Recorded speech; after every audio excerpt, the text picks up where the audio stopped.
Good morning, beautiful soul. My name is Angie Viets, and I am a clinical psychotherapist specializing in eating disorder treatment.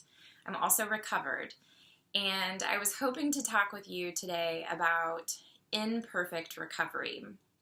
One of the ways that I noticed I got stuck in my own recovery process, as well as what I noticed kind of trips up my clients, is that there's this tendency to believe that you're going to get it perfectly.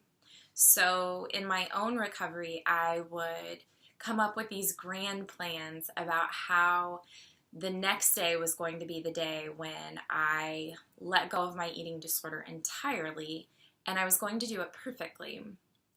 And over again, I wasn't able to keep that promise to myself. And that really isn't a surprise. My eating disorder had become a very big part of my life and something that I relied heavily on when I had extreme emotion about something or life got difficult. That was my fallback thing, was to use my eating disorder to express those emotions. So the thought of giving it up entirely, was a hope, but it wasn't sustainable. And so I kept kind of getting myself in this trap over and over again, thinking that I could do it perfectly and let go entirely. And so what I would like for you to consider is ways to, of course, set the intention to let go of the eating disorder behaviors, but to give yourself some space and grace to have that not be perfect. So an example of that might be if you set out the day with the intention not to binge and purge, and let's say you make it through half of the day, but then that evening you're really, really struggling and you have a slip and you act on those behaviors. What tends to happen with most people is then they say, oh, screw it, the whole day is over. I might as well just binge and purge the rest of the evening. And what I would like for you to consider instead is giving yourself permission to have had a slip. Okay, so that was a setback. Now, how am I going to do the next right thing?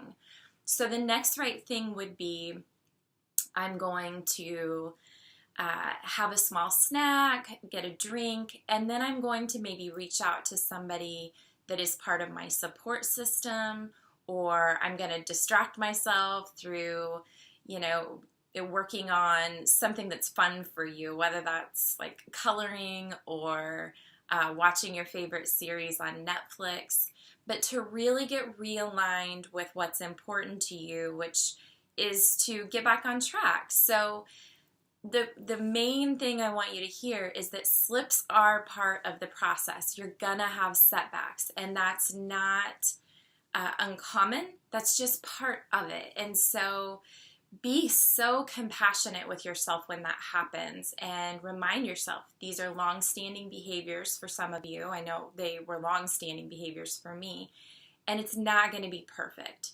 So do the next right thing, get back on track, and know that it's going to be imperfect. Just set that as your standard. I'm going to work on this, and I'm going to try my best, but there's going to be moments where I slip. And I always like to use the analogy of a toddler learning to walk. I mean, at first, they stand up 1,000 times and fall back down. And those sweet little souls, they don't get discouraged. They just stand right back up and they hold on to the table or whatever's nearby. Maybe they grab someone's hand to help them back up. And they take a few more steps, and what do? They fall back down and they get back up, and they're just enjoying the process of learning to walk. So be just as compassionate with yourself. You wouldn't look at that baby and say, oh, forget it, you're never going to be able to walk. You would just watch them kind of stand back up. And so that is the art of this, is in the rising and standing back up. And so please just know that it's imperfect and that you have so much support around you if you'll access that to help you stand back up. I'm going to attach in the bottom in the notes a beautiful song that I think really speaks to the rising. And I want you to know that I'm thinking about you in this imperfect process. And even though I can't be there, in your real life to extend my hand to you, know that I'm doing that in my heart. I'm cheering you on, and I'm hoping that you'll just stand back up and do the next right thing. So I'll be thinking about you this week. Feel free to leave a comment below about how you've got yourself back on track and did the next right thing. All my love.